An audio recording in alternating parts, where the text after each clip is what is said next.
और इसी बीच इस वक्त की ब्रेकिंग न्यूज आपको बता दें, दिल्ली के सीएम अरविंद केजरीवाल को सुप्रीम कोर्ट सीबीआई मामले में जमानत दे दी है। कुछ ही देर में तिहाड़ से बाहर आएंगे अरविंद केजरीवाल। उधर आप दफ्तर में केजरीवाल का इंतजार हो रहा है। कार्यकर्ता बेहद उत्साहित हैं और सुबह से ही आप देख रहे हैं कि तमाम वरिष्ठ नेता के बयान भी आ रहे हैं, एक दूसरे को मिठाइयां भी खिला रहे हैं। और आपको बता दें कि सीबीआई मामले में सुप्रीम कोर्ट से अरविंद केजरीवाल को आज राहत मिली है। कुछ ही देर में तिहाड़ से बाहर आएंगे अरविंद केजरीवाल।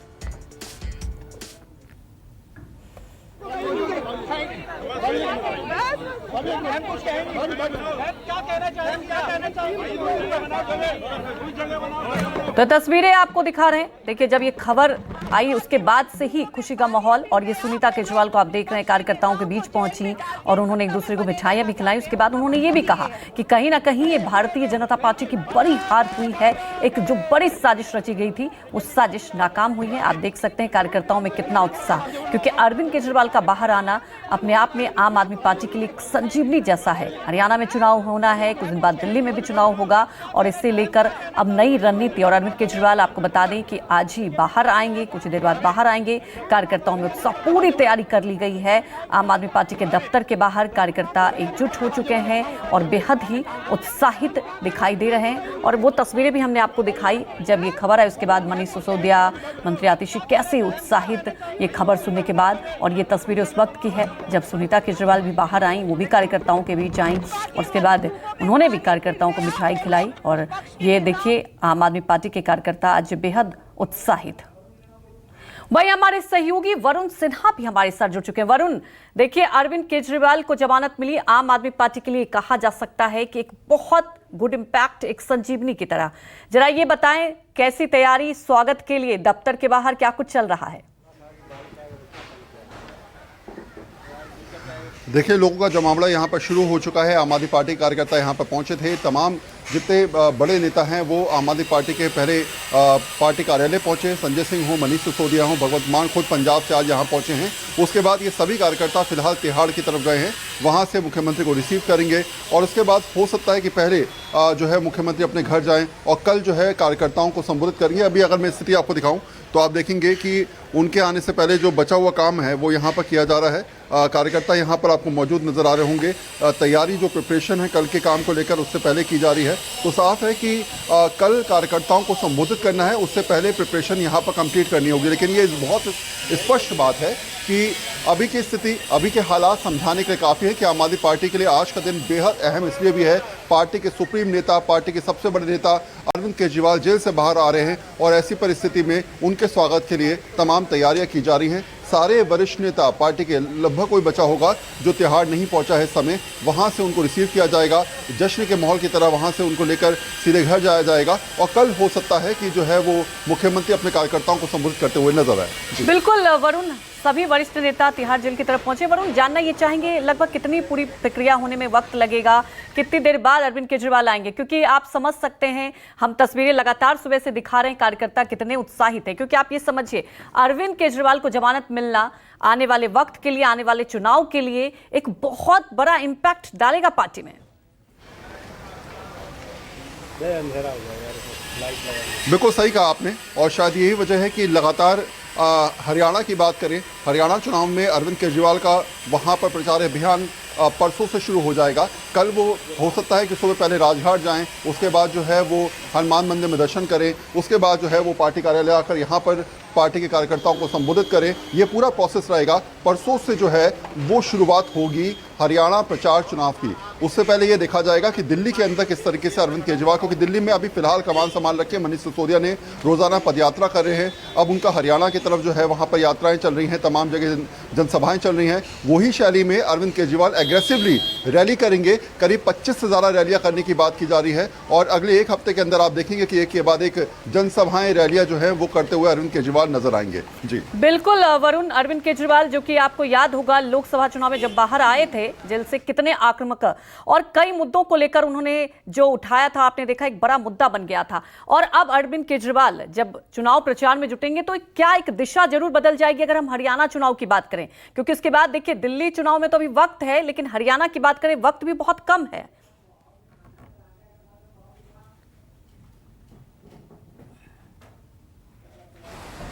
देखिए अभी हालांकि बहुत बारिश हो रही है और कार्यकर्ता जो है वो अंदर की तरफ है, लेकिन आप तब भी मैं आपको कोशिश करूंगा कि पहले तस्वीरों के माध्यम से समझाता रहूं।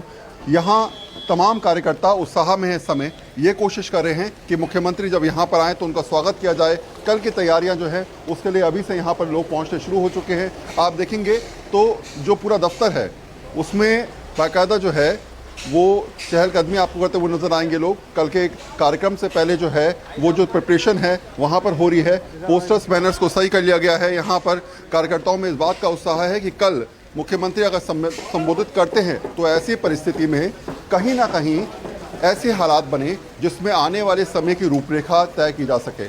अगर मैं आपसे पूछूं कि अभी की जो स्थिति है, आपको लगता है मुख्यमंत्री का बाहर आना निश्चित तौर पे समझाता है कि हरियाणा चुनाव में बहुत असर पड़ने वाला है आप लोगों के लिए, दिल्ली में कितना असर पड़ेगा? बिल्कुल, अरविंद जी का आना आज सभी कार्यकर्ताओं में उत्साह वृद्धि करेगा। तो चाहे दिल्ली का कार्यकर्ता हो चाहे हरियाणा का कार्यकर्ता हो, जो पूरी हमारी जो चुनाव का प्रचार है उसमें तेजी आ जाएगी, चुनाव की जो भी प्रक्रिया उसमें तेजी आ जाएगी। तैयारियां क्या क्या की गई हैं? क्या लड्डू वड्डू तैयार किए गए थे?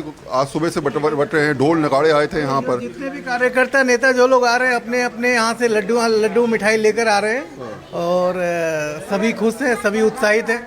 अरविंद जी आ रहे हैं, इससे बड़ी खुशी की तो बात हो नहीं सकती। कार्यकर्ताओं को संबोधित करने की बात आ रही है, कल तैयारी पूरी है? देखिए वो तो अरविंद जी आज आ जाते हैं, उसके बाद जो भी आयोजन होगा वो आप लोग को बता दीजिए। लड्डू वड्डू खा लिया आपने?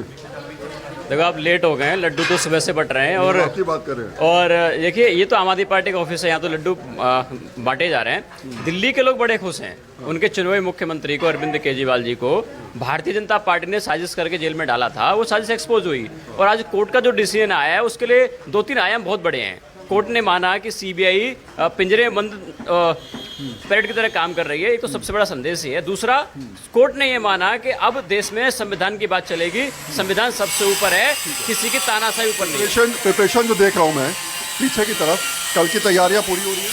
ये बिल्कुल तैयारी है। अब तो देखिए यहाँ तो आम आदमी पार्टी को सभी हमको मिला है, यहाँ तो काम चल रहा है। अब मुख्यमंत्री जी के आवास पर लोग पहुंचेंगे, तिहाड़ जेल लोग बहुत सारे लोग पहुंचे हुए हैं। तो आज दिल्ली के लोगों में बड़ी खुशी है। आम आदमी पार्टी कार्यकर्ता तो आ ही रहे हैं, दिल्ली के जो आम लोग हैं वो अपने मुख्यमंत्री केजरीवाल से मिलने के लिए आ रहे हैं। तो तमाम लोग हैं, पहुंचने शुरू हो चुके हैं। उम्मीद है कि मुख्यमंत्री जब जेल से बाहर आएंगे तो ऐसी परिस्थिति में सभी वरिष्ठ नेता, मैंने पहले भी कहा, भगवत मान, मनीष सिसोदिया, संजय सिंह, सभी लोग जो हैं वो इस समय मौजूद रहेंगे उनके साथ। और उसके बाद वो हुजूम चलेगा और फिर पहले वो अपने माता पिता के दर्शन करेंगे, पहले माता पिता का आशीर्वाद लेंगे और उसके बाद हो सकता है कि कल जो है वो एक बड़ी प्रक्रिया हो, सुबह राजघाट जाना हो, मंदिर में जाना हो, हनुमान मंदिर के दर्शन करने हो, इसके बाद जो है वो पार्टी ऑफिस में, कार्यालय में संबोधित करना हो और उसके बाद हो सकता है कि शाम को एक बड़ी मीटिंग करनी हो जिसमें तय किया जाए कि किस तरीके से हरियाणा चुनाव में, किस तरीके से दिल्ली के 3 महीने के जो बचे हुए टाइम है उसमें काम करना है और जो जो गाइडलाइन सुप्रीम कोर्ट ने दी है उसके बाद अगला एक्शन प्लान क्या हो सकता है अरविंद केजरीवाल का, इस पर भी चर्चा करते हुए नजर आएंगे। बिल्कुल तमाम एक्शन प्लान देखने को मिलेगा वरुण, लेकिन जैसा कि आप तस्वीरें भी दिखा रहे थे, पूरी तैयारी की जा रही है। तो वरुण, क्या समझा जाए, क्योंकि अभी वक्त लगेगा, पूरी प्रक्रिया होगी, तिहाड़ से निकलेंगे, क्या उसके बाद सीधे घर जाएंगे अरविंद केजरीवाल? पार्टी दफ्तर की बात की जाए तो कल वहां मुखातिब होंगे कार्यकर्ताओं से? देखिए, ये एक तरीके से कहा जाए पहला काम यही रहेगा कि पार्टी कार्यालय में, पार्टी में तमाम लोगों से, वर्कर से बात करना बेहद ज़रूरी है। उनको ये समझाना ज़रूरी है कि उनका सबसे बड़ा नेता फिलहाल बाहर आ चुका है, अब टेंशन की कोई बात नहीं है। मनीष सिसोदिया, संजय सिंह, तमाम जितने लोग थे जो अब तक जेल में थे, वो सभी लोग बड़े लीडर्स बाहर आ चुके हैं। तो ऐसे में अब आगे पार्टी को किस तरीके से काम करना है ये तय करेंगे अरविंद केजरीवाल। शायद आप देखेंगे तो अभी यहाँ पर जो है वो तैयारियाँ, कल की प्रिपरेशन होनी शुरू हो जाएंगी। बहुत स्पष्ट है कि आने वाले दिनों के हिसाब से प्रिपरेशन तय करना होगा। कितनी हरियाणा में रैली हो ये तय करना होगा, कितनी दिल्ली में जनसभाएं होंगी ये तय करना होगा। ये तय करना होगा कि आखिर हरियाणा के अंदर जो हालात तय बने हैं, क्योंकि अब पार्टी अकेले चुनाव लड़ रही है। पहले कांग्रेस के साथ बातचीत चल रही थी लेकिन वो सफल नहीं हो पाई, तो अकेले चुनाव लड़ना है और आपको ये तय करना होगा कि पंजाब और दिल्ली के बीच में एक स्टेट ऐसा है, हरियाणा, जहां आपकी सरकार नहीं है। अगर ऐसा हो जाए तो तीनों स्टेट्स जो हैं वो आम आदमी पार्टी के पास पहुंचेंगे। शायद यही वजह है कि लगातार स्लोगन चलाया जा रहा है, हरियाणा के लाल, हरियाणा के लाल अरविंद केजरीवाल ये स्लोगन चलाकर लगातार वहां पर प्रचार अभियान को चलाने की कोशिश की जा रही है। तो बहुत स्पष्ट तरीके से मैं अगर आपको समझाऊं तो मेरे हिसाब से अगले एक हफ्ते के अंदर करीब 25 से ज्यादा रैलियां होंगी। पहली बात, अगले एक हफ्ते के अंदर यह तय किया जाएगा कि अरविंद केजरीवाल का रोल हरियाणा के साथ साथ दिल्ली में किस तरीके से बढ़ेगा। अगले एक हफ्ते के अंदर यह तय किया जाएगा, जो मनीष सिसोदिया लगातार पदयात्राएं कर रहे थे उसी तर्ज पर अरविंद केजरीवाल की जनसभाएं रैलियां यहां पर कराई जाएंगी। और यह भी तय किया जाएगा कि पार्टी के अंदर जो थोड़ा से बैकफुट पे चीजें आ गई थी उस पर फ्रंट फुट पर आकर कैसे लीड किया जाए, कैसे दिल्ली की जनता को समझाया जाए कि जो परसेप्शन की खेल में कथित शराब नीति घोटाले में आरोप लगे हैं उस पर अरविंद केजरीवाल, मनीष सिसोदिया, संजय सिंह किस तरीके से जनता के बीच जाकर ये समझाएंगे कि हम लोग पाक साफ हैं और जो आरोप हम पे लगे वो कहीं ना कहीं गलत है। बिल्कुल वरुण, देखिए तमाम वो एजेंडा अपसेट किया जाएगा। लगातार आप हमें अपडेट दिखा रहे हैं किस तरह से तैयारी की जा रही है। हमारे साथ बने रहिएगा आगे भी। फिलहाल हमारे साथ जुड़ने के लिए आपका शुक्रिया।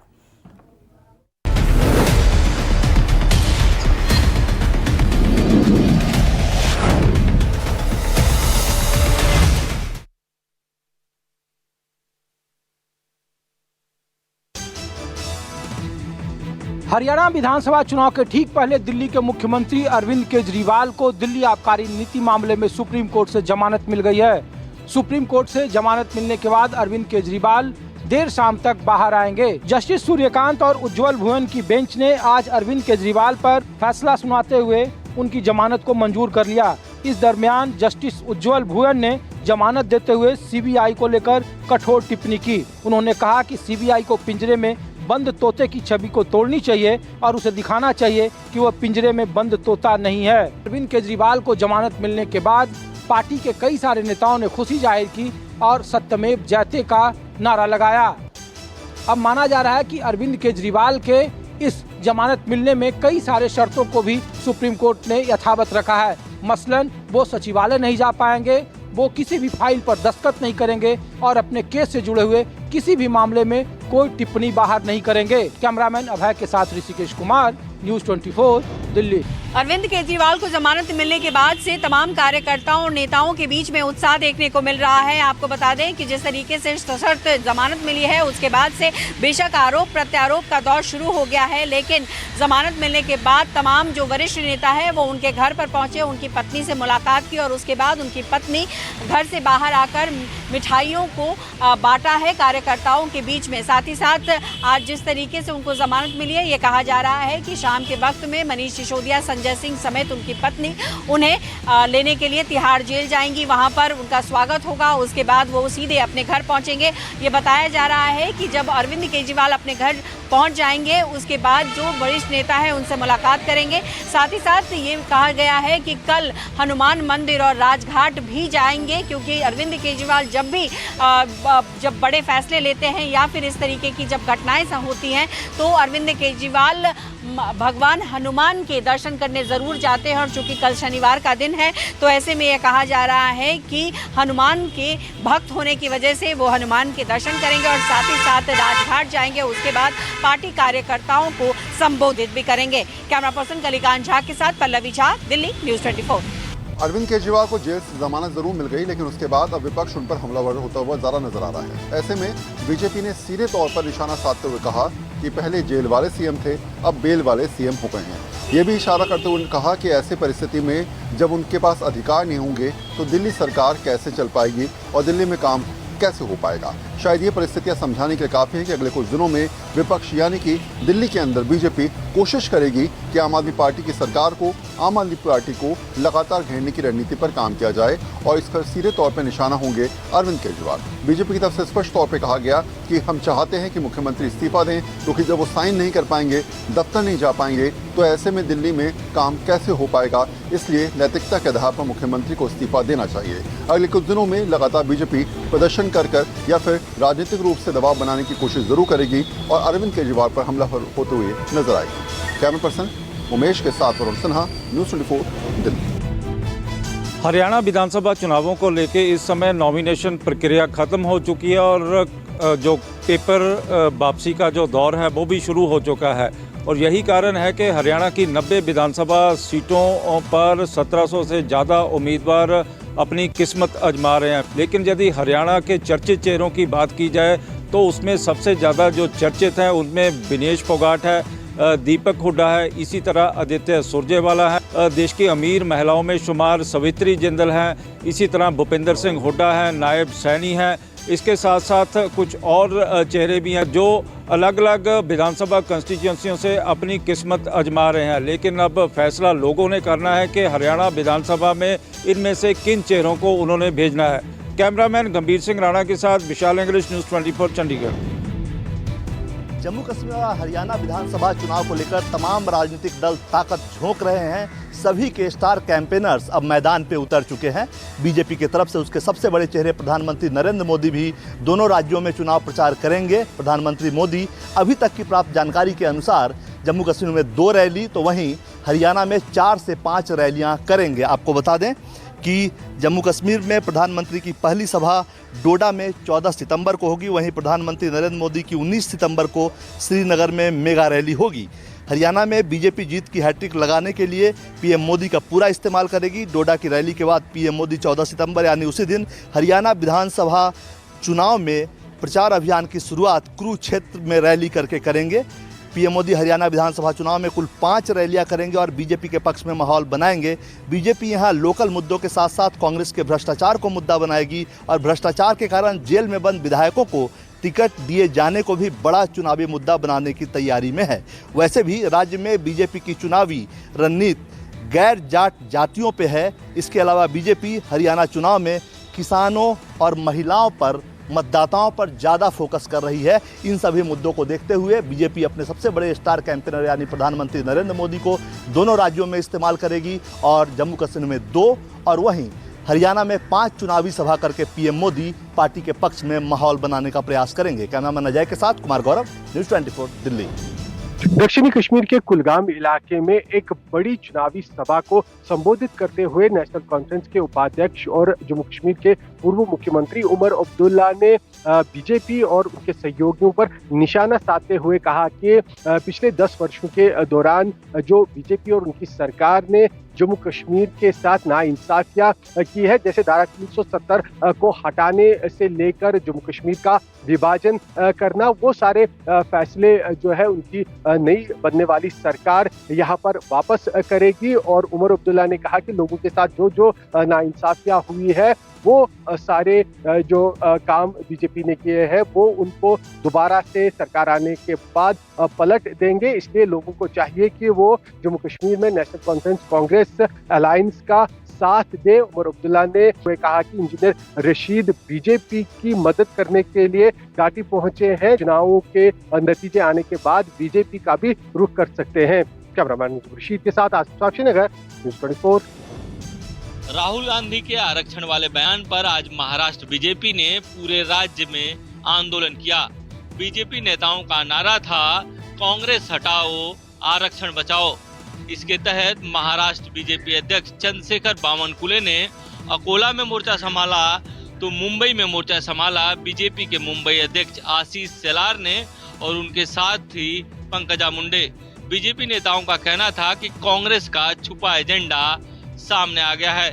इस पर कांग्रेस ने भी पलटवार किया है। कांग्रेस की तरफ से बाला साहब थोरात ने कहा कि ये एक तरह से फेक नैरेटिव बनाने की कोशिश की जा रही है। राहुल गांधी ने कभी भी आरक्षण समाप्त करने वाली बात नहीं कही। इस बीच आज कांग्रेस ने भी पूरे राज्य में प्रदर्शन किया। कांग्रेस नेताओं ने इस बात को लेकर प्रदर्शन किया कि बीजेपी के एक नेता ने राहुल गांधी को धमकी दी और बीजेपी उस पर कोई कार्रवाई नहीं कर रही है।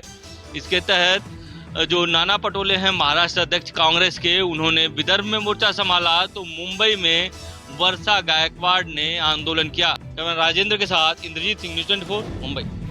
हिमाचल में मस्जिद विवाद सुलझाने को लेकर सरकार की पहल। सीएम सुक्खू ने की सर्वदलीय बैठक। आपसी सौहार्द बनाए रखने को लेकर हुई चर्चा। हिमाचल प्रदेश की राजधानी शिमला के संजौली में अवैध मस्जिद मामले के बाद राज्य सरकार हरकत में आ गई है। प्रदेश सचिवालय में मुख्यमंत्री सुखविंदर सिंह सुक्खू ने सर्वदलीय बैठक की है। इसमें मस्जिद के कारण उपजे विवाद के बाद आपसी सौहार्द बनाए रखने को लेकर चर्चा की गई है।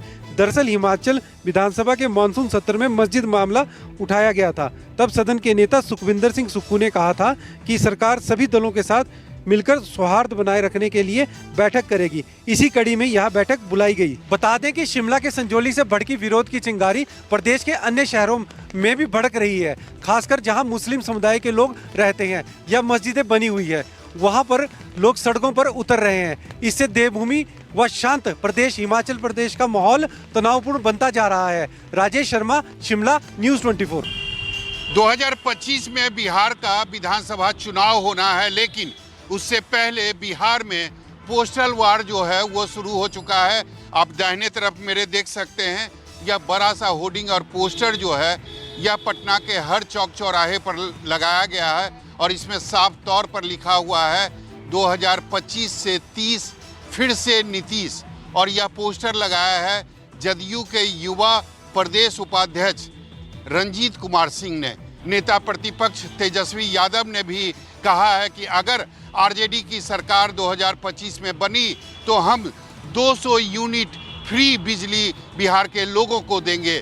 आजकल तेजस्वी यादव जो हैं वह आभार यात्रा पर हैं और लगातार वह जिलों का दौरा कर रहे हैं और अपने कार्यकर्ताओं से मिल रहे हैं। तो निश्चित तौर पर हर तरफ से, यानी हर पॉलिटिकल पार्टी के तरफ से चुनाव की तैयारी जो है वह शुरू हो चुकी है। कैमरामैन ऋषि के साथ सौरभ कुमार, पटना, न्यूज़ 24। राजस्थान में पूर्ववर्ती अशोक गहलोत सरकार द्वारा बनाए गए नए जिलों में से कुछ जिलों को खत्म करने को लेकर बीजेपी नेताओं की परेशानियां बढ़ गई है। दरअसल राजस्थान बीजेपी के नए अध्यक्ष मदन राठौड़ ने कुछ दिनों पहले साफ तौर पर कहा था कि भजनलाल सरकार राजस्थान में अशोक गहलोत सरकार द्वारा बनाए गए 6 से 7 नए जिलों को खत्म कर सकती है। बाकायदा उन्होंने खत्म किए जाने वाले इन संभावित जिलों का नाम भी लिया था, जिसके बाद इस पूरे इलाके में बीजेपी नेताओं के खिलाफ एक तरह से आक्रोश उत्पन्न हो गया। इसके अलावा बीजेपी के ही कई नेता अपने ही पार्टी के प्रदेश अध्यक्ष के इस बयान के विरोध में भी सामने आ गए थे और विपक्ष भी सरकार को लगातार घेर रहा था संगठन द्वारा दिए गए इस बयान को लेकर। तो ऐसे में जब मामला तूल पकड़ता गया तब बीजेपी के राजस्थान अध्यक्ष मदन राठौड़ ने अपने पुराने बयान पर माफ़ी मांगते हुए उसे वापस लेने का ऐलान किया। यानी कि उन्होंने अपने पुराने बयान से पूरी तरह यू टर्न ले लिया और साफ तौर पर कहा कि नए जिले बनाना या रखना संगठन का नहीं बल्कि सरकार का काम होता है, चूंकि सरकार को रिपोर्ट मिल चुकी है और उसी रिपोर्ट के आधार पर कैबिनेट की बैठक में इस पूरे मुद्दे पर फैसला लिया जाएगा। श्रीवत्सन, जयपुर, न्यूज़ 24।